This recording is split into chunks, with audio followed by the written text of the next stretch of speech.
Jornal Gente no ar, na Rádio Bandeirantes, na Band News TV, nessa quarta-feira, que é dia do nosso colunista na área de economia, professor Paulo Rabelo de Castro. Ex-presidente do IBGE, ex-presidente do BNDES, economista que já viu muita coisa acontecer aqui no nosso país e hoje fala sobre o mais recente dos escândalos ligados ao mercado financeiro, o Banco Master. Hoje, aliás, professor, com operação da Polícia Federal na rua, cumprindo mandados de busca e apreensão nas casas do ex-dono do Banco Master, Daniel Porcaro, de familiares dele e de investidores do banco também. Professor, bom dia. Até agora, pelo que a gente tem, pelo tamanho desse buraco e pelas informações que são construídas no entorno, o que a gente tira de lição a respeito desse episódio envolvendo o Banco Master? Bom dia. Bom dia, Thaís. Bom dia, Sônia, Pedro, Cláudio Humberto. Não sei se o Cláudio já voltou. Ainda não. Talvez esteja... Ainda não, é o Cláudio agora. Está na praia, Tá na praia. É isso aí. Ele merece curtir. Trabalhou muito ano passado. Olha, eu falando de coisa séria, grave e escandalosa, o Banco Master é algo que nos deixa extremamente solidário, principalmente a todos os depositantes e aplicadores que ainda não viram a cor do dinheiro, apesar de terem confiado no anúncio, que eu chamaria a essa altura de propaganda, de que todas as aplicações até 250 mil teriam cobertura garantida pelo FGC, que é o Fundo Garantidor de Créditos. É uma vergonha que isso esteja acontecendo, porque essa indefinição a respeito do processo de liquidação que foi decretado pelo Banco Central, e incerteza essa provocada por uma ação absolutamente incompreensível e intempestiva de um ministro do TCU que, agindo, na minha modesta opinião, fora do seu foro de competência, resolveu colocar em questão a decisão que a grande maioria dos economistas, observadores da cena, já considerava até tardia essa ação de liquidação do Banco Master pela autoridade monetária. Notem bem o que eu estou dizendo, aqueles que nos acompanham, a quem eu até cumprimento e nem dei o meu bom dia habitual, que nós estamos diante de uma ação que, se o Banco Central tem alguma ponta de crítica a receber, é em relação ao fato de ter sido muito prudente, muito conservador e com isso até retardando a quando não tinha mais jeito, fez então a liquidação extrajudicial do banco. Não pelo fato de ter ultrapassado uma suposta barreira. O que acontece agora?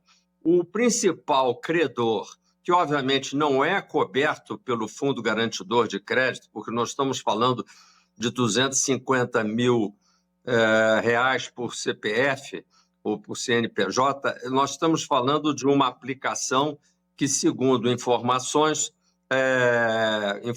secundárias, não seria menos do que 12 bilhões. Seria o grau de exposição do banco do Banco BRB, que é o Banco Regional de Brasília, ao Banco Master. Eu sei que estamos falando com pessoas que, em geral, são leigas em relação ao assunto, mas alguém poderia perguntar inteligentemente o que é que o BRB estaria fazendo, comprando uma posição, fazendo um investimento, uma aplicação em fundos do Banco Master na ordem de 12 bilhões de reais. Será que o BRB tem força financeira para fazer tamanha aplicação? Aí a gente, olhando o patrimônio líquido do banco, vamos verificar que esse patrimônio está, dependendo da conta que se faça, da ordem de 5 bilhões de reais. Ou seja, o banco se sobreestendeu fazendo uma aplicação num único tipo de fonte e, portanto, já praticando uma imprudência enorme de fazer uma sobreexposição da sua carteira de aplicações. E quando a gente diz ele fez uma imprudência em cima de recursos de aplicadores no BRB. Conclusão da história, agora se fala na mídia de que o governo do Distrito Federal iria socorrer o BRB, teria que socorrer o BRB por falta de liquidez do Banco Regional de Brasília. E, mais uma vez, quem nos está acompanhando pergunta assim, mas que diabos tem a ver o governo do Distrito Federal com o BRB? É que o governo do Distrito Federal é o controlador, é o acionista majoritário do BRB, coisa que hoje, na atual situação brasileira, algo inclusive esdrúxulo, porque desde meados dos anos 90, quando nós começamos a organizar o Brasil financeiramente no advento do Plano Real, isso, portanto, Thaís, Sônia, Pedro, faz mais do que 30 anos, a maior parte dos estados brasileiros liquidou uma das principais fontes de balbúrdia financeira, de escândalos e de corrupção nos estados, que era o quê? Essa contaminação do governo com uma instituição financeira da qual era acionista controlador e que virava um ralo, uma drenagem contínua de recursos. O Brasília, que prende recursos, ela tem uma abundância de recursos, não teria razão nenhuma de ter esse tal BRB também como uma empresa financeira sua. É uma coisa esdrúxula em si. E mais escandaloso ainda é supor que o governo do Distrito Federal que vai agora aportar recursos para salvar o BRB, que, por sua vez, ficou contaminado pelo Banco Master. Mais escandaloso é quando eu informar a vocês que quem vai pagar essa conta não é o governo do Distrito Federal, são os habitantes do governo federal, são os brasilienses, mas não, é também a população brasileira toda. Aí a Sônia vai me perguntar, mas por que eu tenho a ver com isso? Por que você que está me ouvindo também vai pagar essa conta? É porque, e isso ninguém sabe, tem um outro escândalo na República, dessa vez fiscal, que é o aporte anual que o governo federal faz, e quando a gente diz que o governo federal faz aporte, significa dizer nós, contribuintes, pagamos os nossos tributos todos para fazer um bolo, para passar depois para o governo federal, o último número é 28 bilhões de reais, ou seja, 28 megacenas, para a gente ter uma ideia. Não é uma mega-sena, 28 mega-senas por ano para sustentar a segurança pública de Brasília. Aí vocês vão me perguntar, mas então como aconteceu esse escândalo do 8 de janeiro, se existem 28 mega-senas para proteger o patrimônio federal de Brasília, para proteger os monumentos, para proteger o prédio do Congresso Nacional? Onde está esse enorme exército sustentado por 28 bilhões de reais que anualmente o governo federal passa para Brasília e que provavelmente vai ser utilizado agora para cobrir uma parte do dreno que foi feito pelo Banco Master em cima do Banco de Brasília? É demais. É para fechar realmente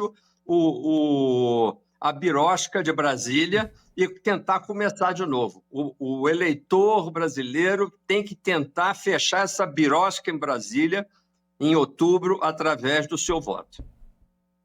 Professor, bom dia para o senhor. Olha só, o que o senhor está falando é muito importante, porque TCU, STF, políticos, ataques ao Banco Central, todos tomando aí posições no mínimo estranhas a respeito do Banco Master. A insegurança jurídica vai cobrar seu preço no Brasil?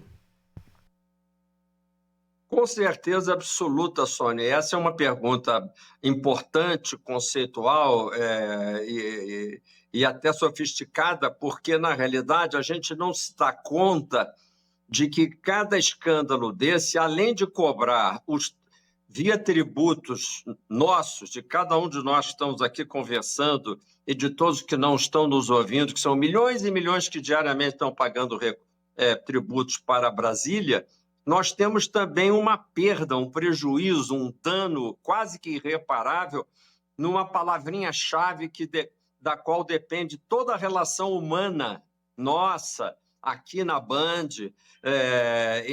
entre as instituições, nas famílias, que é a palavra confiança. Quando nós não temos mais confiança, rompe-se essa segurança, e essa segurança de relacionamento também é uma segurança institucional. A primeira consequência disso é uma elevação do risco percebido pelo mercado, e com a elevação do risco, o que acontece, o que a gente sempre comenta aqui, a taxa de juros que tem que cobrir esse risco de desconfiança, ela sobe. E, portanto, é um país ainda mais infelicitado, e o primeiro pagamento que a gente faz dessa crescente desconfiança é termos que trabalhar com taxas de juros anormalmente elevadas, que é a outra cara dessa perda de confiança que você se refere. Sobre isso, professor, a inflação acumulada aí nos últimos 12 meses, até dezembro de 2025, ficou em 4,26%, abaixo do teto da média de 4,5%, né? E aí o senhor tem estudo a respeito desse assunto para compartilhar conosco. Sim, Pedro, foi muito bom você fazer esse gancho, porque a gente falava primeiro de um escândalo financeiro para o qual a gente tem que fazer cobertura com tributos. A gente aí passou, com a pergunta da Sônia, para um outro lado da moeda, que é o crescente custo financeiro, aí não mais fiscal, financeiro, via taxa de juros para cobrir desconfiança generalizada.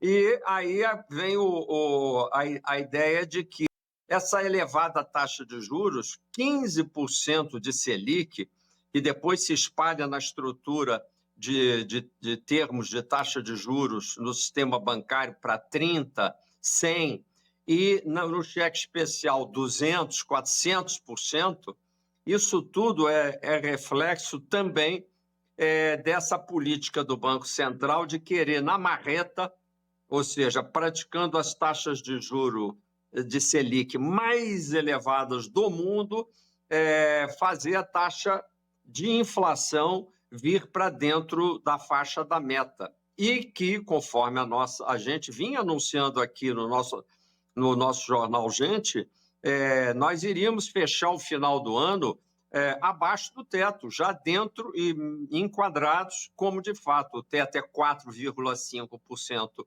de inflação máxima anual, e nós fechamos com 4,26%, ou seja, alguns 10 anos, portanto, dentro da meta. O que ninguém está sabendo é que essa taxa medida do IPCA poderia ter sido até mais baixa se o governo federal, que administra preços importantes, ele administra preços de combustíveis, ele administra preços de energia elétrica e tantos outros preços de utilidades públicas, serviços de utilidade pública, para não falar de outros serviços e preços menos importantes. Pois bem, no campo da energia elétrica, a variação anual acumulada deu uma contribuição negativa, ou seja, empurrou a inflação para cima, porque na energia elétrica a inflação medida deu mais de 12%. E a energia elétrica pesa no bolso do consumidor, que é a base da carteira, vamos dizer assim, da cesta que é medida no IPCA. Portanto, com essa contribuição da energia elétrica, dos combustíveis e outros, a parte administrada do IPCA não deu um número superior a 5%. Portanto, na realidade, o governo utiliza... Vejam só que acompanha esse raciocínio. O governo, via Banco Central, eleva a taxa de juros para controlar preços e controlar a demanda, jogando a inflação para baixo. Só que ele mesmo, na outra ponta, joga a inflação para cima com seus preços administrados. Ou seja, é uma política absolutamente contraditória, alguém poderia dizer maluca mesmo, porque a primeira coisa que deveria acontecer é excluir a parte dos preços administrados que não dependem exatamente de oferta e demanda, dependem de arbítrio do governo. E o governo, arbitrariamente, está contribuindo para a inflação ficar fora da meta. Os preços administrados ficaram fora da meta. Assim como também devo reconhecer e informar a todos que a área de serviços, de um modo geral, que vão desde os serviços pessoais até educação e vários outros tipos de prestações que não têm, vamos dizer, o benefício da concorrência mais ampla internacional, eles também estiveram na faixa de 6% e continuam pressionando. Portanto, nós vamos entrar no ano de 2026, apesar de tudo, já dentro da meta e aguardando que o Banco Central, na primeira reunião, já sinalize uma redução, ainda que de 0,25%, para iniciar um processo de baixa mais do que necessário e urgente para diminuir a pressão sobre o contribuinte e as empresas brasileiras que estão sufocadas por custos financeiros. Professor Paulo Rabelo de Castro, peço para o senhor continuar aqui conosco. Eu só vou chamar agora direto de Brasília o repórter Rodrigo Vilela, porque ele tem informação justamente sobre o primeiro assunto que a gente tratou aqui com o senhor, o Banco Master, e essa operação da Polícia Federal hoje, com o nome de um novo envolvido nas buscas que são realizadas agora pela Polícia Federal. Quem que é, hein, Vilela? Thaís, João Carlos Mansur, ex-presidente da gestora de fundos Reag Investimentos. Ele aparece como um dos alvos desta segunda fase da Operação Compliance Zero, operação que está nas ruas desde as primeiras horas desta quarta-feira, operação da Polícia Federal que apura a suposta concessão de créditos fraudulentos do Banco Master. Então, além de João Carlos Mansur, ex-presidente da gestora de fundos Reag Investimentos, temos também registrado já a prisão de Fabiano Campos Zettel, cunhado de Daniel Vorcaro, essa prisão que aconteceu ontem para a deflagração dessa etapa de hoje da Operação Compliance Zero, e também um outro investidor empresário alvo da operação, que é Nelson Tanuri, além, claro, do banqueiro, dono do Banco Master, Daniel Vorcaro. Thaís. Esse é o Rodrigo Vilela, direto de Brasília. Professor Paulo Rabelo de Castro volta aqui com a gente. Para a gente fechar nossa conversa, eu queria deixar mais uma dúvida em relação a esse caso do Banco Master, professor, que é a seguinte. A gente viu que houve uma gestão fraudulenta de uma instituição financeira que ficou grande. Também o senhor já colocou que pode ter havido por parte do Banco Central uma cautela a mais, demorando para agir e fazendo com que a liquidação, quando ocorreu, já tivesse ali um problema gigantesco consolidado. E da parte do investidor, que lição que esse caso deixa, professor, de mais cautela? Porque agora, como o senhor bem colocou, os investidores estão ali esperando o tal fundo garantidor de crédito, que em outros casos, instituições bem menores, que sofreram também intervenção do Banco Central e liquidação extrajudicial, o pagamento foi feito em 1, 2, 3 meses. Nesse caso do Banco Master, pelo tamanho, é uma incógnita. O que fica para o investidor na visão do senhor? Eu vou reiterar aqui uma lição que tem pelo menos 20 séculos, não são 20 anos. Mas a gente não aprende nunca por causa de um bichinho que temos todos dentro de nós, em maior ou menor grau, que é um pouco de ganância. Não é? Uma vontade de ganhar um dinheirinho a mais, nos iludindo com a ideia de que, às vezes, existe remuneração extra sem risco extra. Mas a lição da economia, essa lição que tem, na realidade, mais de que 20 séculos, que também é uma lição de bom senso, é de que não existe remuneração extra que não venha acompanhada com risco extra. Em geral, a gente se esquece de que uma coisa boa vem sempre acompanhada de algo que é um custo. Não existe almoço grátis, não existe governo grátis e não existe remuneração grátis. As remunerações pagas nos papéis do Banco Master sempre têm sido, enquanto elas persistiram, generosamente superiores à média das remunerações de outras instituições bancárias. Óbvio que muitos aplicadores olhavam aquele anúncio que hoje em dia nas aplicações virtuais, inclusive, vem escrito no seu celular. Esta aplicação é garantida pelo fundo garantidor até R$250 mil, como a grande maioria dos aplicadores tem aplicações inferiores a esse valor, que é muito generoso, é um outro assunto a ser discutido, porque uma cobertura tão ampla, tão generosa, porque 250 mil já não é uma aplicação popular, não é? Então, neste caso, muita gente aplicou 100, 150, 50 mil reais e que estão lhe fazendo muita falta nesse momento. Por quê?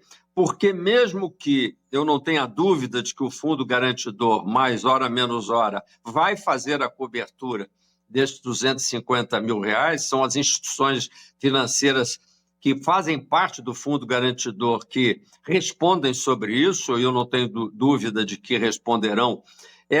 Há um incômodo e há um mal-estar e há mesmo um estresse muito grande com o fato de que o dinheiro deveria estar lá e não está, e que continuará na pendência dessas operações policiais até que as autoridades façam um levantamento completo desse grande buraco financeiro e, então, o fundo garantidor possa ordenar todos os créditos e começar a realizar esses pagamentos. Lição, Thaís, a ser aprendida: não sejamos gulosos demais.